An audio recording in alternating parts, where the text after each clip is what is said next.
Every Hebrew prophet, with the exception of Jonah, prophesied the day when God would regather the children of Abraham back to their land, and these promises have never been negated. It's unbelievable. It's unbelievable, their internal desire to remain Jewish and their dream to return to Israel. Because I am a Jew, I want to go to the promised land.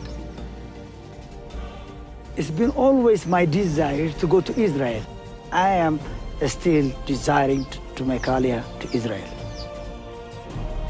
From all around the world, members of lost tribes are returning to Israel by the thousands in response to what they describe as a mysterious yearning to live in the land of their forefathers. Almost 130,000 Jews now are living in Israel, having been brought back from Ethiopia, and there's still tens of thousands of more living in Ethiopia.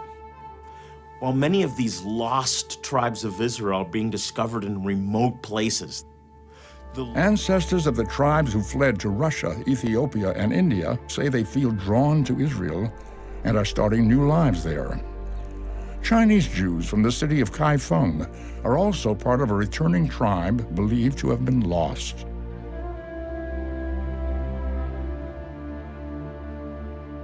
Perhaps most surprising are the ancestors of the lost tribes that are turning up right here in the United States. These residents of San Antonio, Texas, have come to a luncheon to learn more about Sephardic Jews, Jews chased from Spain and Portugal during the Spanish Inquisition, and perhaps more about their own possible Jewish ancestry. If you were a Jew in Spain during the Spanish Inquisition, you were forced to convert from a Jewish lifestyle to a Catholic lifestyle. However, our forefathers stayed as what is known crypto-Jews, meaning Jews in hiding. In many cases, Jewish parents hid the truth about their ancestry from their own children. As adults, a surprising number are just now discovering the truth about their Hebrew roots. How do we know? The historical record, surnames, DNA.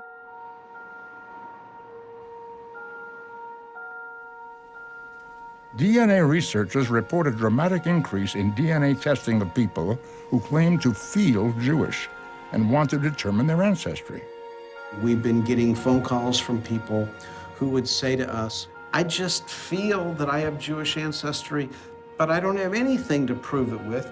Can your DNA testing help? And over the years, as our database of Jewish people has gotten larger and larger and larger, it's made it much easier for us to compare an individual's DNA to our very large database that would either show an inclusion or an exclusion. The president of the DNA company called me, and Benny Greenspan, and he said, are you William E. Sanchez kid so-and-so? I go, yes. He says, did you know you were Jewish? Did you know you were Kohanim, the high priesthood? I said, no, I didn't know that. He says, well, what do you do for a living? I said, well, I'm a Catholic priest.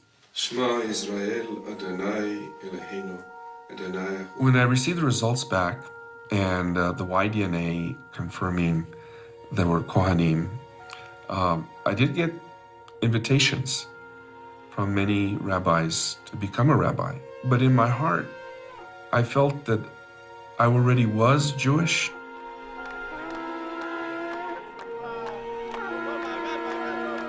This is KRQE News 13 with Dick Niffing and Diane Anderson. Secrets are coming to the surface. The hidden Jewish heritage of who knows how many Hispanics is coming to light now through DNA and genetic testing. More and more families in northern New Mexico and southern Colorado are discovering there is more to their history than they ever knew. For some, the news comes with the realization they carry an increased potential for deadly disease. Here's News 13's Tim Maestas. A short hike up a small mountain west of Los Lunas. It's a spiritual journey for Bill Sanchez, a man who comes here to see this, the Ten Commandments etched in stone. My belief is that they came here to this mountain. Once he gets here, Sanchez puts on a yarmulke and a prayer shawl, and then he prays. Just like the prayer, the words on the rock are written in Hebrew. I believe that here our Sephardic ancestors had a community where they worshipped freely. Over the years, some people have claimed this inscription is just a hoax, but Bill Sanchez says it's the real thing. The work of Jewish settlers who practiced their faith in secret up here hundreds of years ago. And he says he's living proof. 80% of my DNA is Sephardic Jewish. Sanchez is a priest at the St. Edwin Catholic Church in Albuquerque, South Valley. Inside the church, symbols of Father Bill's alter ego and the balance between the religion he's always known and the ancestry he confirmed through DNA back in 2001. Guess who's my father there? He's a little boy. Family secrets now make sense. That's his dad, wearing a yarmulke in an old family picture. Its secrets are still waiting to be found. Sanchez is now working with other New Mexico Hispanics, eager to learn about their secret past. I said to myself, al fin, aquí son mi gente. Finally, I found my people. These are the people that look like me, that have the same customs. Our family had been in the Pewaukee Valley forever and ever and ever. We thought that we were just the descendants of Spaniards that came into New Mexico. Research is showing Sephardic Jews held on to their religion in secret after leaving Spain and Portugal during the Spanish Inquisition, which eventually followed them to the New World. Now Hispanics in northern New Mexico and southern Colorado are finding out there's more to their history than they thought. Some things are starting to make sense. My grandmother, Nicolasa Chavez y Maestas, she used to put a menorah in her front window in early part of December. I lost my sister at 30. So far she's the youngest. She had breast cancer. Rosie's grandmother, her aunt, and her great-grandmother all died of breast cancer. Rosie's daughter, Dina, died of ovarian cancer in 2006, 6 years after she and Rosie both learned they had the genetic mutation. Rosie's 100-year-old father has it too. That confirmed that we really were Sephardic Jews. Rosie calls the genetic confirmation a mixed blessing. Despite the health risks, she's also embracing a new identity. I'm Christian, but I am also going to the Messianic Jewish congregation. It's absolutely fascinating to see the intersection between the historical and the cultural and the genetic and the genealogical that all seem to coalesce. UNM professor Stanley Hordes wrote the book To the End of the Earth, The History of the Crypto-Jews of New Mexico. He says further study is opening new doors and answering more questions. We have the opportunity to save some lives here, and that to me is the most exciting part of this whole research. Some say it's kind of sad it's taken so long. There most definitely is a feeling that something was taken from us. Still, Bernadette Martinez says it's an exciting time. She confirmed her Jewish heritage through DNA testing 3 years ago. We have been hidden for almost 500 years, and that is exciting to me, that that there is a God who so cared about us that he took us, hid us, protected us, and now he's saying, but this is who you are.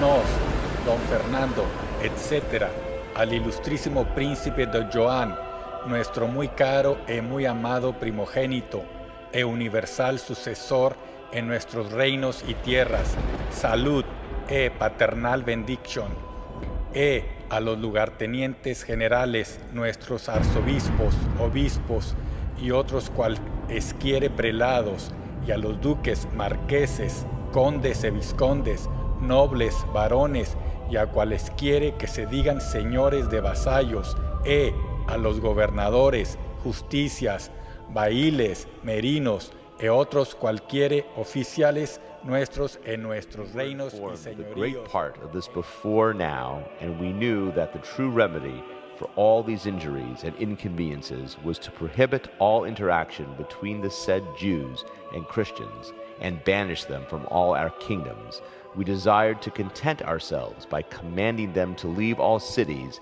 towns, and villages of Andalusia, where it appears that they have done the greatest injury, believing that they would be sufficient, so that those of other cities, towns, and villages of our kingdoms and lordships would cease to do and commit the aforesaid acts.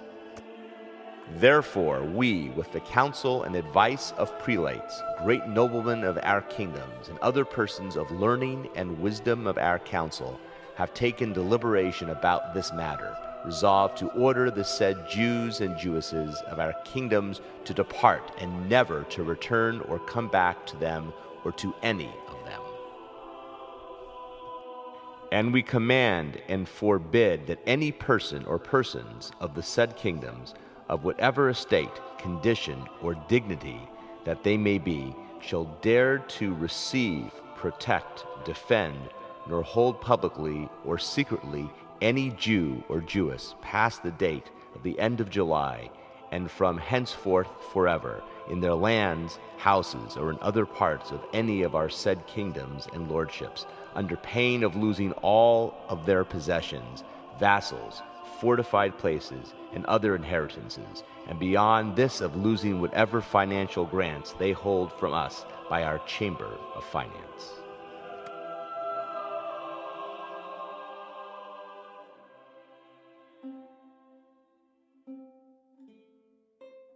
The survival of Judaism in Mexico is a tale of tenacity and tolerance.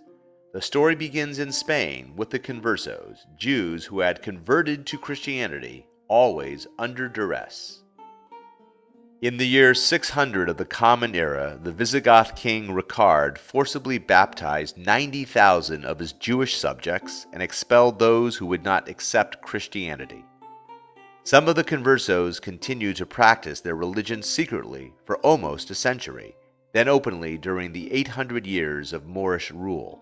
The number of conversos grew during the 15th century, when in 1479 Ferdinand and Isabella launched a massive campaign to forcibly convert the Jewish population in Spain to Christianity. With the birth of the Spanish Inquisition some 3 years later, the conversos were now accused of secretly practicing Judaism. In 1492, all practicing Jews were expelled from Spain. By 1530, the royal viceroy of Nueva España, Antonio de Mendoza, had established law and order in the New World. Some historians feel Mendoza himself came from a crypto-Jewish family. Mendoza was a very common name among Spanish Jews. The conversos were under increasing pressure from the Inquisition. Looking for a place in which they could retain their Spanish identity, they focused on Mexico. In 1531, large numbers of them left Spain and Portugal for the New World. The Inquisition had not yet come to Nueva España, and the new arrivals soon married into prominent Mexican families. They became priests and bishops and enjoyed a 40-year period during which time many began to practice Judaism openly.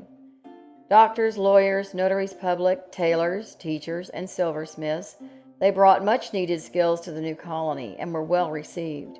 They settled in Veracruz, Campeche, Oaxaca, Guadalajara, Morelia, and Mexico City.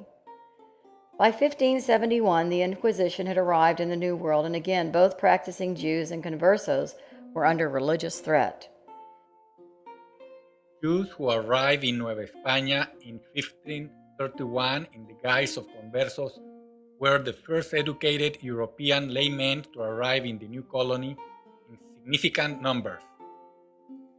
How many came is unknown, but there is some evidence that there were a substantial portion of the scant Spanish-speaking population of that time. There are still letters in Spain that claim that by the mid-16th century, there were more secret Jews than Catholics in Mexico City. Written by various inquisitors, they are probably exaggerations designed to obtain more funding, but there may be some merit to these claims. During the colonial period, migration of Spanish Catholics to Nueva España was but a mere trickle. The new colony was simply a source for gold, silver, precious stones, and other exotic raw materials like tobacco. Colonization was not on the agenda.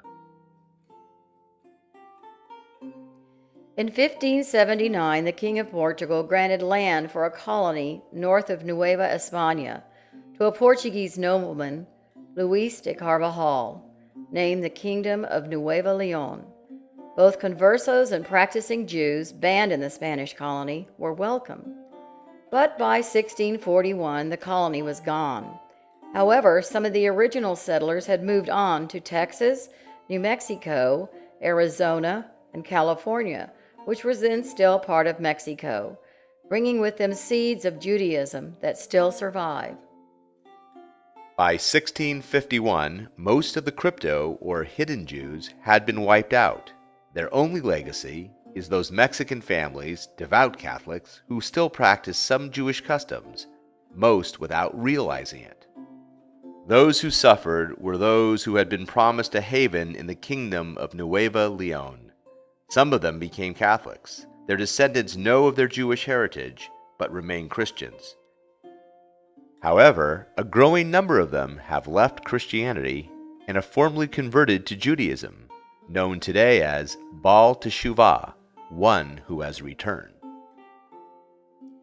It was not until 1865, during the reign of the ill-fated Emperor Maximilian, that an edict of religious tolerance was issued.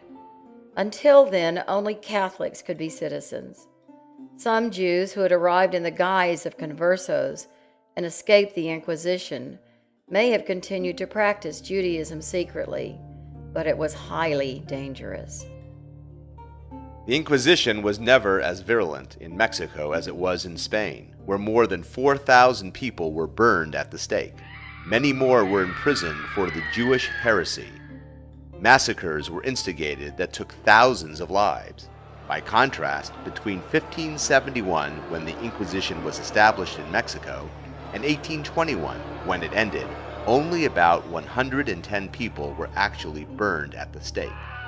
Perhaps the same number died under torture or in prison, either awaiting trial or after sentencing. There were no popular outcries against Jews. The Inquisition was imposed from Spain.